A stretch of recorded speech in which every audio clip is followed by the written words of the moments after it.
आज हम लोग क्लास प्रकाश का प्रवर्तन में देखेंगे, है ना। प्रकाश का प्रवर्तन क्या कर रहा है? दर्पण का चिन्ह का परिचय।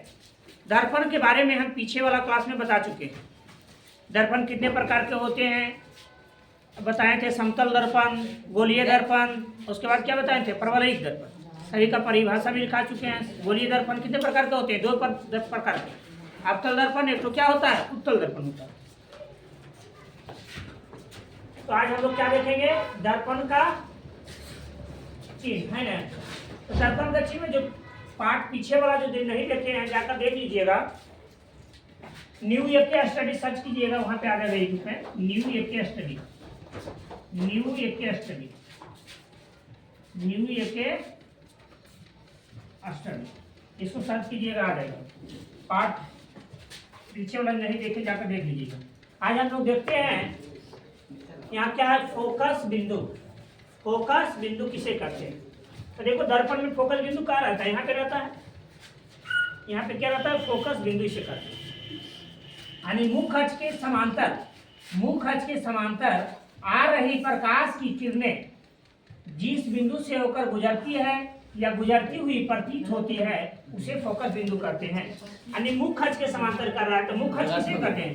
पी से सी तक की दूरी को क्या कहते हैं? मुख्य अक्ष कहते हैं। बता दिए हैं। मुख्य अक्ष के समांतर, समांतर के मतलब होता है इसके जो मुख्य अक्ष जो है इसके समांतर जो रेखाएं आ रही है वो क्या होती है? फोकस बिंदु से गुजरती है या गुजरती हुई प्रतीत होती है, उसी को हम लोग क्या कहते हैं?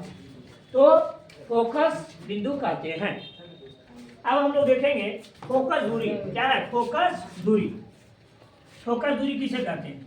तो दर्पण के ध्रुव, दर्पण के ध्रुव तथा यहाँ क्या? दर्पण के ध्रुव तथा फोकस बिंदु के बीच के दूरी को फोकस दूरी कहते हैं। यानी दर्पण के ध्रुव, ध्रुव किसे कहते हैं? पी को। और क्या कर रहा है? फोकस बिंदु, दर्पण के ध्रुव तथा फोकस, यहाँ बिंदु जो है फोकस बिंदु, यहाँ पे दर्पण के ध्रुव तथा फोकस बिंदु के बीच की दूरी को क्या कहते हैं? फोकस दूरी कहते हैं। यानी छोटा एक से, इसको आप बताए थे पहले वाला में, फिगर में इसमें बताएंगे नहीं, इस पर तो अलग है।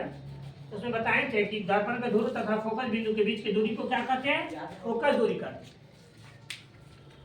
फिर हम लोग अब देखेंगे कि अवतल दर्पण यानी क्या कर? अवतल दर्पण में विभिन्न स्थितियों में प्रतिबिंब का बनना, मतलब प्रतिबिंब का बनना।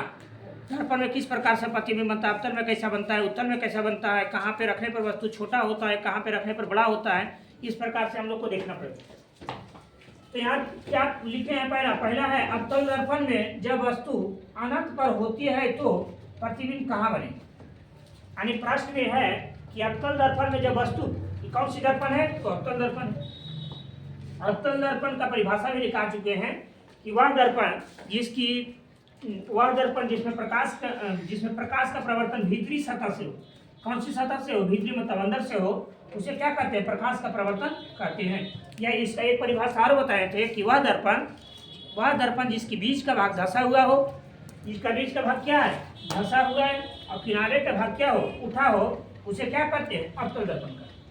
तो अवतल दर्पण में हम क्या कर रहे हैं? यहाँ पे प्रश्न कर रहा है कि अवतल दर्पण में जब वस्तु को अनंत पर होती है तो प्रतिबिंब कहाँ बनता है? अनंत का अर्थ हुआ कि जो वस्तु प्रतिबिंब, यहाँ जो वस्तु रख रहे हैं, वस्तु कहाँ से आ रही है? अनंत से। इसका कोई अंत नहीं है, जिसका कोई अंत नहीं है उसे अनंत कहते हैं। तो ये जो आ रही है रेखाएं, पता नहीं कहाँ से आ रही है, मतलब अनंत से आ रही है। और अनंत से आएगी तो प्रतिबिंब कहाँ बनेगा? जाकर फोकस बिंदु पर बनती है। कौन सी बिंदु पर बनती है? फोकस बिंदु पर बनती है।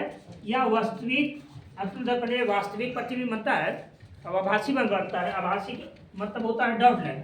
डॉट लाइन किसमें नहीं है? ये कैसा प्रतिबिंब बन रहा है? तो वास्तविक बन रहा है। वास्तविक बनेगा तो उल्टा बनेगा, वास्तविक बनेगा तो क्या बनेगा? हमेशा याद रखना है कि वास्तविक बनेगा तो उल्टा होगा। वास्तविक उल्टा एवं वस्तु से क्या है? बहुत छोटा बनता है, मतलब कि एक पॉइंट आकार का बनता है, मतलब बिंदु के आकार का प्रतिबिंब बनता है।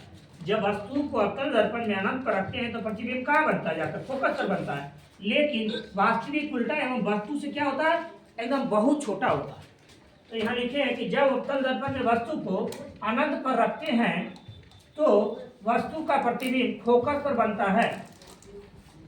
और यह क्या होता है, वास्तविक होता है, उल्टा होता है एवं वस्तु से बहुत छोटा प्रतिबिंब बनता है। बाकी नेक्स्ट वीडियो में देखेंगे हम लोग।